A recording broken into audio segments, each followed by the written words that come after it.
اعوذ باللہ من الشیطان الرجیم بسم اللہ الرحمن الرحیم وما قدر اللہ حق قدره اذ قالوا ما انزل اللہ علی بشر من شیء قل من انزل الکتاب الذی جاء به موسیٰ نورا وہدی للناس تجعلونه قراطیس تبدونها وتخفون کثیرا وعلمتم ما لم تعلموا انتم ولا آباؤکم قل اللہ ثم ذرهم فی خوضهم یلعبون وهذا کتاب انزلناہ مبارک مصدق الذی بین یدیہ ولتنذر ام القری ومن حولها والذین یؤمنون بالآخرة یؤمنون به وهم علی صلاتهم یحافظون ومن اظلم ممن افترى علی اللہ کذبا او قال اوحی الی ولم یوحى الیہ شیء ومن قال سأنزل مثل ما انزل الله ولو ترى إذ الظالمون في غمرات الموت والملائكة باسطوا أيديهم أخرجوا أنفسكم اليوم تجزون عذاب الهون بما كنتم تقولون على الله غير الحق وكنتم عن آياته تستكبرون ولقد جئتمونا فرادا كما خلقناكم أول مرة وَتَرَكْتُمْ مَا خَوَّلْنَاكُمْ وَرَاءَ ظُهُورِكُمْ وَمَا نَرَى مَعَكُمْ شُفَعَاءَكُمُ الَّذِينَ زَعَمْتُمْ أَنَّهُمْ فِيكُمْ شُرَكَاءُ لَقَدْ تَقَطَّعَ بَيْنَكُمْ وَضَلَّ عَنْكُمْ مَا كُنْتُمْ تَزْعُمُونَ صدق اللہ العظیم۔ کل ہم نے دیکھا کہ اللہ رب العزت نے شرک کے بارے میں 18 انبیاء کا نام لے کر یہ کہا، یہ فرمایا کہ اگر یہ انبیاء بھی شرک کرتے خدا نخواستہ تو ان کے اعمال بھی اکارت چلے جاتے، ان کے اعمال بھی ضائع چلے جاتے۔ ان میں ابراہیم علیہ السلام سے لے کر نیچے تک بڑے جلیل القدر انبیاء سے سارے انبیاء کا نام ان کے اندر آتے ہیں۔ یہ قرآن مجید کا واحد مقام ہے جہاں پر 18 انبیاء کے نام ایک ہی جگہ پہ آ رہے ہیں۔ آخر شرک جو ہے اس کے بارے میں اتنی شناعت کیوں ہے؟ کیا مسئلہ کیا ہے شرک میں؟ نہیں، کبھی آپ غور کریں، اس میں آسان سی مثال سے سمجھیں، ہماری عام زندگی کی مثال سے سمجھیں کہ شرک کے اندر برائی کیوں ہے اتنی بڑی۔ دیکھیں، انسان جو ہے کسی عورت سے شادی کرتا ہے، اب وہ عورت اس کے اندر دنیا کی ہر خوبی موجود ہو، خوبصورت بھی ہو، کھانا بھی اچھا پکاتی ہو، سلیقہ شعار بھی ہو، گھر بار کی بچوں کی نگرانی بھی اچھی کرتی ہو، ہر خوبی جو بھی ممکن ہے وہ اس کے اندر موجود ہو، لیکن وہ عورت مرد سے یہ مطالبہ کرے کہ کبھی کبھی میں کسی دوسرے مرد کے پاس جایا کروں، اور کوئی برائی نہیں، اس میں صرف ایک برائی ہے، تو آپ کیا کہیں گے؟ یعنی آپ یہ کہیں گے کہ تمہاری یہ ایک برائی ساری خوبیوں پر پانی پھیر دیتی ہے، کیوں جی؟ ایسے ہی نا، یعنی دنیا کا کوئی مرد کسی بھی مذہب کا ہو، کسی بھی قوم کا ہو، اس کی اجازت نہیں دے گا، اور وہ یہ کہے گا تمہاری ایک برائی جو ہے سب خوبیوں پر پانی پھیر دے گی۔ تو بعین ہی شرک کی بات ہے، شرک کی ایک برائی جو ہے ساری خوبیوں پر پانی پھیر دیتی ہے، اور ساری خوبیاں، ساری نیکیاں اکارت چلی جاتی ہیں، ان کی کوئی حیثیت نہیں اگر شرک کا کوئی ذرہ جو ہے انسان کے اعمال میں شامل ہے۔ اس لیے اس سے اللہ کی پناہ مانگتے رہنی چاہیے کہ نہ جانے ہوئے بھی بعض اوقات انسان شرکیہ عمل کر لیتا ہے، نہ جانتے ہوئے بھی، تو اس سے بھی انسان اللہ سے توبہ کرتا رہے۔ فرمایا کہ یہ لوگ ہیں، اللہ نے فرمایا وما قدر اللہ، انہوں نے اللہ کی قدر نہیں کی، حق کا قدر ہی، جس طرح اس کا قدر کرنے کا حق ہے، یعنی اللہ کی جتنی عظمت اور جتنی محبت دلوں کے اندر ہونی چاہیے ان لوگوں نے وہ حق ادا نہیں کیا، اللہ کو پہچانا ہی نہیں کہ اللہ کی ہستی کتنی بڑی ہستی ہے اور اس کے حقوق کیا ہیں۔ اذ قالوا ما انزل اللہ علی بشر من شیء، کہ جب ان لوگوں نے یہ کہا کہ اللہ نے کسی بشر پر، کسی انسان پر کوئی چیز نازل نہیں کی۔ اصل میں یہودیوں نے کیا کیا، یہودی اس بات کو تو سمجھتے تھے کہ انبیاء آتے ہیں، اللہ جو ہے کتابیں نازل کرتے ہیں، تو یہودی مشرکین مکہ کو یہ سمجھاتے تھے کہ یہ ایسے باتیں کرتے ہیں مسلمان، اللہ کوئی کتابیں نازل نہیں کرتا۔ اب چونکہ مشرکین تو اس روایت سے واقف نہیں تھے، تو اللہ نے فرمایا کہ دیکھیں یہ لوگ جو کتابوں سے واقف ہیں، انبیاء سے واقف ہیں، اللہ سے واقف ہیں، انہوں نے اللہ کا حق نہیں پہچانا، الٹا انہوں نے لوگوں سے یہ کہنا شروع کر دیا کہ دیکھو اللہ تو کوئی کتاب اللہ نازل نہیں کرتا۔ اللہ نے فرمایا کہ آپ ان سے کہیں، قل آپ ان سے فرمائیں، من انزل الکتاب الذی جاء بہ موسیٰ، اس سے پہلے موسیٰ پر جو کتاب آئی ہے وہ کس نے نازل کی؟ یہ تمہاری اپنی کتاب ہے؟ یہودیوں سے پوچھو یہ تم جو باتیں کرتے پھرتے ہو مشرکین میں، ان کو جو سکھاتے ہو پڑھاتے ہو، ان سے پوچھو وہ کون ہے جس سے نازل کی تھی کتاب موسیٰ پر، نورم و ہدی للناس، وہ کتاب بھی ایسی تھی جس کے اندر نور تھا اور ہدایت تھی لوگوں کے لیے، تجعلونہ قراطیس، تم نے اس کتاب کو ورق ورق کر ڈالا، یعنی الگ الگ اس کے حصے کر دیے، کتاب کے حصے الگ الگ کر دیے، تبدونہا، کچھ حصوں کو تم ظاہر کرتے ہو، وتخفون کثیرا، اور اکثر کو چھپا لیتے ہو، یعنی جو تمہارے مفاد کے اندر ہوتے ہیں وہ باتیں تم لوگوں کو عوام کو بتا دیتے ہو، اور جو تمہارے مفاد میں نہیں ہوتی وہ تم چھپا لیتے ہو۔ مسلمانوں کا بھی یہی حال ہے، یعنی مسلمانوں کے علماء بھی جو بکاؤ علماء ہیں وہ بھی کچھ باتیں جو اپنے مفاد کی ہوتی ہیں بتا دیتے ہیں، جو اپنے کہتے ہیں نا میٹھا میٹھا سارا جو ہے وہ ہڑپ کر جائے اور کڑوا کڑوا تھوک دیا جائے، تو وہی یہ کام کرتے ہیں۔ اسی تو اللہ نے فرمایا وَعُلِّمْتُمْ مَا لَمْ تَعْلَمُوا، یہ کتاب تو وہ تھی کہ جس نے تمہیں سکھایا مَا لَمْ تَعْلَمُوا، جس کو تم جانتے نہیں تھے، مَا لَمْ تَعْلَمُوا أَنْتُمْ وَلَا آبَاؤُكُمْ، نہ تم جانتے تھے اور نہ تمہارے آباء و اجداد جانتے تھے، اس کتاب نے تمہیں وہ باتیں سکھائی ہیں۔ قُلِ اللَّهُ، فرمایا ان سے کہہ دو وہ کون ہے، اللہ ہی نے نازل کی ہے، اللہ ہی نے نازل کی ہے، یہ کتاب اپنے آپ نہیں آتی، اللہ ہی نے نازل فرمائی۔ ثُمَّ ذَرْهُمْ فِي خَوْضِهِمْ يَلْعَبُونَ، فرمایا بس آپ ان کو یہ پیغام پہنچا دیں، ثُمَّ ذَرْهُمْ، پھر چھوڑ دیں ان کو، فِي خَوْضِهِمْ يَلْعَبُونَ، یہ اپنے کھیل تماشے میں کھیلتے پھرے، پھر اللہ ان سے خود ہی پوچھ لے گا۔ یہ جو کج بحثی، خوض کہتے ہیں کج بحثی، یعنی فضول بحث کرنا جس سے کوئی مطلب نہ ہو، ان کو اس بحث کے اندر الجھا رہنے دیں، ان کو کھیلنے دیں، اللہ پھر ان کو خود ہی پوچھ لے گا۔ وَهَذَا كِتَابٌ أَنزَلْنَاهُ، فرمایا یہ جو کتاب ہے یعنی قرآن مجید، یہ اللہ نے ہم نے نازل کی ہے، مبارکن، بڑی برکت والی ہے، مصدق الذی بین یدی، اور اس کی تصدیق کرتی ہے جو تمہارے پاس ہے، یعنی جو تورات تمہارے پاس موجود ہے پہلے سے، یہ کتاب اس کی تصدیق کرتی ہے، برکت والی ہے، مبارک ہے یہ۔ وَلِتُنذِرَ أُمَّ الْقُرَىٰ وَمَنْ حَوْلَهُ، تو آپ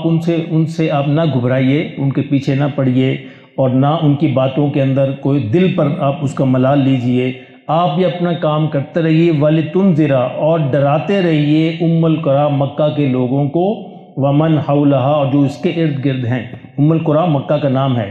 یعنی اس کتاب کے ذریعے، قرآن مجید کے ذریعے آپ یہ پیغام پہنچاتے رہیے مکہ والوں کو بھی، اور ان کے ارد گرد جو لوگ ہیں، ارد گرد کا جو ماحول ہے دوسرے، ان کو بھی۔ وَالَّذِينَ يُؤْمِنُونَ بِالْآخِرَةِ، اللہ اکبر، اللہ نے عجیب بات فرمایا یہ جو یہودی ہیں یعنی اہل کتاب ہیں، ان میں سے جو صحیح معنوں میں یعنی حقیقی معنوں میں آخرت پر ایمان رکھتے ہوں گے، یؤمنون بی، وہ اس کتاب پر ایمان لے آئیں گے، یعنی جن کو آخرت کا خوف ہوگا، آخرت کا غم ہوگا، وہ اس کتاب پر ایمان لے آئیں گے۔ اور یہ آخرت پر ایمان اتنی زبردست چیز ہے کہ یہ انسان کو اعمال پر قائم رکھتی ہے، اس لیے جو اعمال پر قائم نہیں ہے گویا آخرت پر اس کا عقیدہ کمزور ہے، یعنی وہ یہ سمجھتا ہے کہ مجھے اللہ کے حضور کھڑے نہیں ہونا، حساب نہیں دینا۔ اگر یہ عقیدہ جتنا مضبوط ہوگا اتنا یہ بندہ اپنے اعمال میں مضبوط ہوگا۔ فرمایا آپ ان کو چھوڑ دیں، جو آخرت پر صحیح حقیقی معنوں میں یہودیوں میں سے بھی ایمان رکھتے ہوں گے، یؤمنون بی، وہ اس کتاب پر ایمان لے آئیں گے۔ اب دیکھیں یؤمنون بہ، ابھی شعیب اس میں بھی آ رہا ہے نا، ضمیر آ رہی، اس کے بارے میں فیصلہ کرنا پڑے گا کہ یہ ضمیر کس کی بات کر رہی ہے، ٹھیک ہے، یہ اتنا امپورٹنٹ ہوتا ہے، اس میں ہم نے پڑھا نا ضمائر کا مرجع، کہ یہ ضمیر کا مرجع طے کرنا ضروری ہوتا ہے، کہ یہ طے کیا جائے کہ آیت کے اندر جو ضمیر پروناؤن جو آ رہا ہے یہ کس کی بات کر رہا ہے، تو یہ قرآن کی بات کر رہا ہے ہی۔ وَهُمْ عَلَىٰ صَلَاتِهِمْ يُحَافِظُونَ، اور یہ جو لوگ ہیں ایمان لانے والے، فرمایا اپنی نمازوں کی بھی حفاظت کرتے ہوں گے۔ تو یہ جو خوبی ہے ان کی، آخرت پر اچھا ایمان اور نمازوں کی حفاظت کرنا، یہ انشاءاللہ ایک دن ان کو قرآن پر بھی ایمان لانے پر مجبور کر دے گا۔ گویا یہ دو چیزیں، آخرت پر ایمان اور نمازوں کی حفاظت کرنا، یہ ساری نیکیوں کا جڑ ہے۔ جو ان نیکیوں کو کرے گا اللہ اس کو باقی نیکیوں کی بھی توفیق عطا فرما دیں گے۔ وَمَنْ أَظْلَمُ مِمَّنِ افْتَرَىٰ، فرمایا اس سے بڑا ظالم کون ہوگا،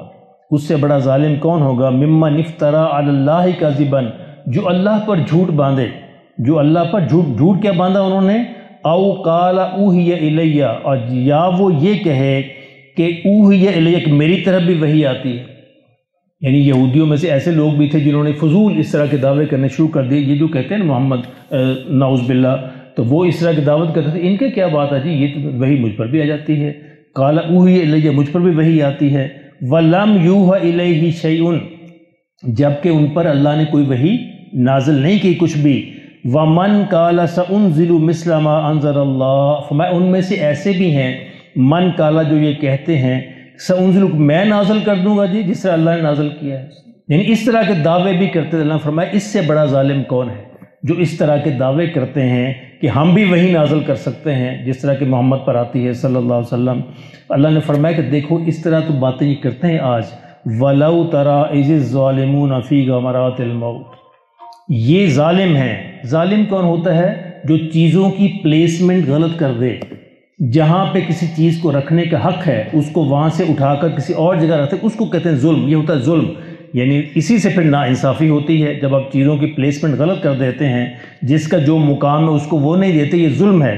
فرمایا یہ جو ظالم ہیں اگر تم ان کو دیکھو گے فی غمرات الموت، موت کی بے ہوشی میں، جب موت ان کو آ رہی ہوگی،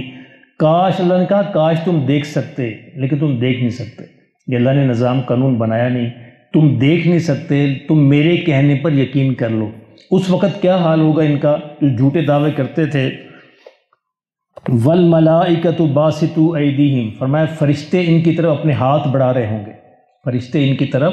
اپنے ہاتھ بڑھا رہے ہوں گے، اخرجوا انفسکم، اور ان کو کہیں گے نکالو اپنی جانیں، فرشتے ان پر آئیں گے موت کے فرشتے اور ان کو کہیں گے نکالو اپنی جانیں۔ اب یہ مختلف طریقے ہیں، یعنی جو برے ہیں، جو کفار ہیں، جو گناہگار ہیں، ان کے عذاب جو ہے موت کے ساتھ ہی، یعنی جان نکالنے کے عمل سے ہی شروع ہو جائے گا۔ کہتے ہیں کہ جو نیک ہے ان کی جان اس طرح نکلے گی جس طرح مکھن سے بال نکلتا ہے، بھیا آپ نے کبھی مکھن سے بال نکالنے کتنے آسانی سے، اور دوسروں کی جان اس طرح نکلے گی جس طرح کیکر پر ململ کی قمیض ڈال دی جائے پھر اس کو کھینچا جائے، جس طرح وہ کانٹے اس کو پکڑ کر تار تار کر دیتے ہیں وہ نکلے گی۔ تو یہ اللہ رب العزت کا احسان ہے کہ کسی کی جان آسان طریقے سے نکل جائے۔ فرمایا ان پر ہم ایسے فرشتے بھیجیں گے جو کہیں گے نکالو اپنی جانیں، الیوم تجزون عذاب الخون، آج تمہیں ذلت کا عذاب دیا جائے گا، بما کنتم تقولون علی اللہ غیر الحق، کیونکہ تم اللہ پر جھوٹ باندھتے تھے، اللہ پر ایسی باتیں کرتے تھے جو حق نہیں تھیں، جو سچ نہیں تھیں، وَكُنْتُمْ عَنْ آیَاتِهِ تَسْتَكْبِرُونَ، اور تم اللہ کی آیات پر بھی تکبر کرتے تھے، عاجزی اختیار نہیں کرتے تھے، تکبر اختیار کرتے تھے، اللہ کی آیات کے مقابلے میں کھڑے ہوتے تھے۔ وَلَقَدْ جِئْتُمُونَا فُرَادًا، فرمایا یہ منظر بھی تم دیکھنا کہ یہ سب ہمارے پاس لائے جائیں گے، فرادا، اکیلے اکیلے، تنہا تنہا۔ اچھا دیکھیں یہ نظام یہ ہے، اس دنیا میں حساب ہوتا ہے قوموں کے ساتھ، آخرت میں حساب ہوگا فرد کے ساتھ، یہ بڑا امپورٹنٹ ہے۔ دنیا میں اللہ قوموں کو عروج دیتا ہے، قوموں کو زوال دیتا ہے، آخرت میں ہر ایک کا فردن فردن حساب، قوم کا نہیں ہوگا، ہر ایک کا فردن فردن حساب ہوگا۔ اس لیے اس دنیا میں کیا کہتے ہیں گندم کے ساتھ گھن بھی پس جاتا ہے، ایسے کسی قوم کو زوال آئے تو نیک بھی مارے جاتے ہیں، برے بھی مارے جاتے ہیں، لیکن آخرت میں ایسا نہیں ہوگا، آخرت میں ہر فرد کا الگ الگ حساب ہوگا۔ وَلَقَدْ جِئْتُمُونَا، تم ہمارے پاس لائے جاؤ گے، فرادا، فردن فردن، الگ الگ، کما خلقناکم اول مرہ، جس طرح ہم نے تمہیں پہلی دفعہ پیدا کیا تھا، تنہائی آیا تھا نا انسان، دنیا میں تنہا آیا تھا، کوئی اس کے ساتھ نہیں آیا تھا، میں اسی طرح تنہا تم ہمارے پاس واپس بھی آ جاؤ گے۔ وَتَرَكْتُمْ مَا خَوَّلْنَاكُمْ وَرَاءَ ظُهُورِكُمْ، اور جو کچھ بھی ہم نے تمہیں دیا ہے وہ سب تم پیچھے چھوڑاؤ گے، بس ختم، تنہا خالی ہاتھ آؤ گے۔